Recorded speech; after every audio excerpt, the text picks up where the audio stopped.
Iran has reportedly offered a new deal to the United States.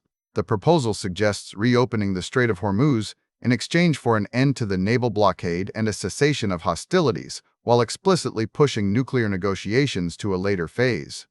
This is not a random diplomatic blip. It is a calculated strategic maneuver that reveals how Tehran is redefining the value of its leverage. The stakes are immediate revenue and regime survival versus the long-term goal of nuclear constraints. By watching this, you will understand why Iran is choosing to trade a global choke point for immediate relief, and how this move fundamentally alters the bargaining dynamics for any future agreement. To understand this shift, we must first look at the geography of power. The Strait of Hormuz is not just a body of water, it is the single most critical energy artery on the planet. Approximately 20% of the world's total oil and gas trade passes through this narrow channel every single day. For decades, control of this strait has been Iran's ultimate insurance policy. It is the one asset that guarantees the global economy feels pain if Tehran is threatened. Historically, this leverage was used in tandem with nuclear ambitions. The narrative was always a package deal. Tehran would freeze its nuclear program in exchange for sanctions relief. The two issues were inextricably linked, creating a complex web of mutual hostage situations. But the current proposal signals a deliberate decoupling of these two strategic pillars. Iran is now treating the Strait of Hormuz as a distinct bargaining chip, separate from the nuclear file. This represents a significant evolution in their diplomatic strategy. For years, the United States and its allies operated under the assumption that Iran's primary objective was nuclear status. This led to a strategy where pressure on the nuclear program was the primary lever to force compliance. However, the new offer suggests that Tehran has recalculated its priorities. They are signaling that immediate economic survival and the lifting of the naval blockade are now more urgent than the ideological or long-term strategic goals of nuclear development.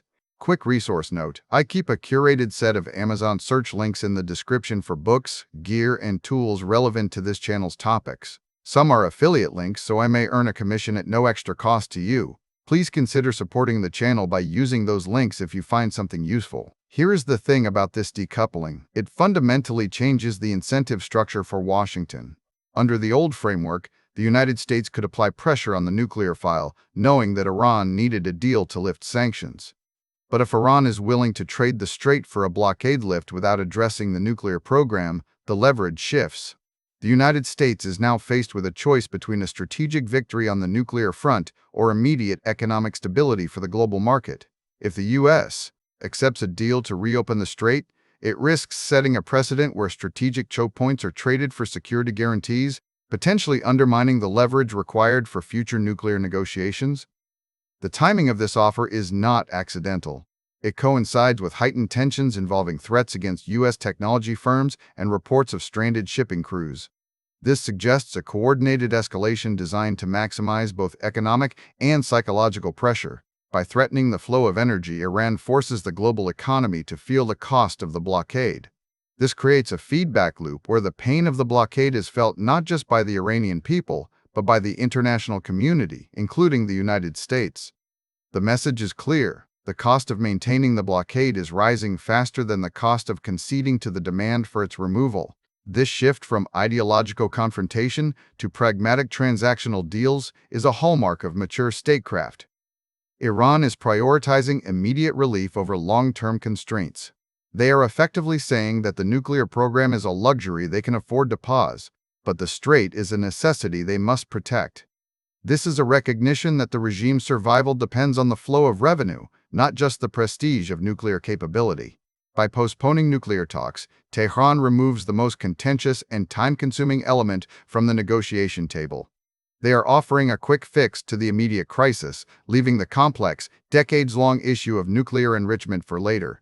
However, the viability of this proposal remains highly questionable. Analysts have expressed skepticism about whether this deal can resolve the underlying causes of the conflict. The United States has historically been reluctant to accept deals that merely reset the status quo without addressing the root causes of the tension. If the U.S. were to accept this offer, it would effectively be paying a premium to return to a state of affairs that has already proven unstable. The risk is that such a deal would be viewed as a sign of weakness, encouraging further coercion in the future. Furthermore, The political landscape in the United States adds another layer of complexity. Any agreement that appears to concede to Iranian demands without addressing the nuclear program would face intense scrutiny. The administration would have to justify why it is lifting a blockade that was imposed for specific reasons, only to see those reasons remain unaddressed. This creates a political trap where any concession is seen as a capitulation. The likelihood of such a deal being accepted in its current form is low, not because of a lack of strategic logic on the Iranian side, but because of the domestic political constraints on the American side. The broader implication of this strategic decoupling is a shift in how regional security is negotiated. It suggests that the era of comprehensive, all-or-nothing deals is over. Instead, we are moving toward a system of transactional, issue-by-issue bargaining. This is a more realistic approach to geopolitics, where states trade specific concessions for specific gains, rather than attempting grand bargains that often fail to materialize. It acknowledges that different issues have different timelines and different levels of urgency. In the end, this offer from Iran is a test of American resolve and strategic patience. It forces the United States to decide whether it values the immediate stability of global energy markets more than the long-term goal of constraining Iran's nuclear program. The answer to that question will determine the trajectory of the conflict for years to come.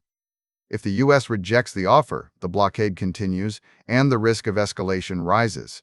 If the U.S. accepts, it risks undermining its own leverage for future negotiations. The strategic calculus is complex, and the margin for error is thin. The core insight here is that Iran has realized its greatest leverage is not the nuclear program, but the Strait. By separating the two, they have created a new dynamic where the United States must choose between immediate economic pain and long-term strategic goals. This is a masterclass in asymmetric bargaining, where a weaker state uses its control of a critical resource to force a stronger state into a corner. It is a reminder that in international relations, the value of an asset is not just in what it is, but in what it can force others to do. Thanks for watching all the way to the end. I am a one-person team working hard to make each video better than the last. Subscribe if you found value. It is the best way to show support. Drop a comment with your biggest takeaway. See you in the next video.